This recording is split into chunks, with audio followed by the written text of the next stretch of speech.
আমরা এর আগের ভিডিওতে বঙ্গবন্ধু ৭ই মার্চের ভাষণ এবং তার প্রভাব সম্পর্কে জেনেছি। আজকে আমরা জানব যে ২৫শে মার্চ রাতে যে গণহত্যা হয়েছিল সেই গণহত্যার প্রস্তুতি সম্পর্কে। ২৫শে মার্চ রাতে যে গণহত্যা হয়েছিল সেটাকে পশ্চিম পাকিস্তানিরা নাম দিয়েছিল অপারেশন সার্চলাইট। এই অপারেশন সার্চলাইটের জন্য তারা মার্চের প্রথম থেকেই প্রস্তুতি নিচ্ছিল, কারণ তাদের মনে হয়েছিল যে এভাবে একটা অপারেশন না করলে পূর্ব পাকিস্তানিদেরকে দমন করা যাচ্ছে না।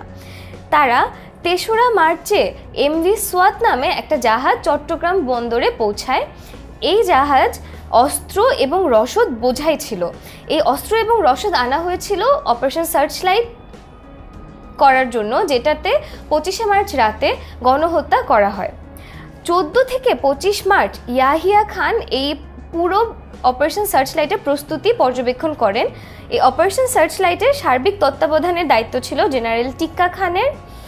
ঢাকায় এর দায়িত্বে ছিলেন মেজর জেনারেল রাউফ ফরমান আলী এবং ঢাকার বাইরে এর দায়িত্বে ছিলেন মেজর জেনারেল খাদিম হোসেন রাজা। অর্থাৎ খুবই পরিকল্পিতভাবে এবং খুবই গুছিয়ে তারা এই অপারেশন সার্চলাইটের জন্য প্রস্তুতি নিচ্ছিল। এর পরিকল্পনা ছিল যে প্রথমে পিলখানার ইপিআর হেডকোয়ার্টার এবং রাজারবাগ পুলিশ লাইন এই দুটোর নিয়ন্ত্রণ নিতে হবে। ইপিআর হচ্ছে ইস্ট পাকিস্তান রেজিমেন্ট, অর্থাৎ পূর্ব পাকিস্তানে যে পুলিশদের যেই ঘাঁটি ছিল সেটাকে বলা হচ্ছে ইপিআর হেডকোয়ার্টার, এবং রাজারবাগ পুলিশ লাইনের নিয়ন্ত্রণ নেওয়াটা ছিল পরিকল্পনার প্রথম ধাপ। এরপর বলা হয়েছিল ঢাকা বিশ্ববিদ্যালয় এবং যে প্রকৌশল বিশ্ববিদ্যালয় রয়েছে এই দুটোতে আক্রমণ করতে এবং ছাত্রদের উপরে যথাসম্ভব আক্রমণ করে তাদেরকে দমিয়ে রাখতে।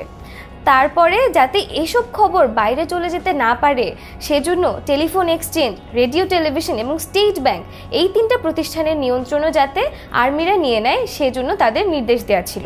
এবং শেষ দায়িত্ব ছিল তাদের বঙ্গবন্ধু এবং ঢাকায় যারা আওয়ামী লীগের নেতা ছিলেন তাদের সবাইকে গ্রেফতার করা, যাতে তারা এ সম্পর্কে প্রতিবাদ করতে না পারে এবং পরে তারা যাতে এ সম্পর্কে নতুন নির্দেশনা দিতেও না পারে। এবং ঢাকার বাইরেও রাজশাহী, রংপুর, কুমিল্লা, খুলনা, সৈয়দপুর এসব ক্যান্টনমেন্টের নিয়ন্ত্রণ নিয়ে এবং দরকার হলে সেখানে গুলি চালিয়ে নিয়ন্ত্রণ নেওয়ার জন্য তাদেরকে নির্দেশ দেওয়া হয়েছিল। এখন তোমরা আমাকে একটা প্রশ্নের উত্তর দাও যে অপারেশন সার্চলাইট এটা কবে সংঘটিত হয়? এই অপশনগুলো পড়ে ভিডিওটা পজ করে তোমরা একটু উত্তরটা দিয়ে ফেলো। উত্তরটা হবে ২৫শে মার্চ রাতে।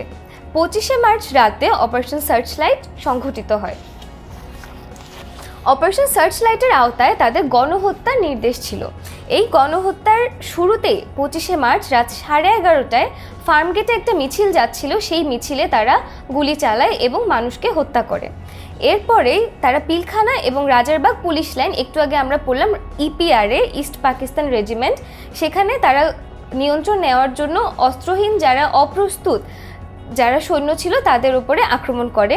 তারপর ঢাকা বিশ্ববিদ্যালয়ের হলগুলোতে যতগুলো ছাত্র এবং ছাত্রীদের আবাসিক হল ছিল সেখানে তারা আক্রমণ করে।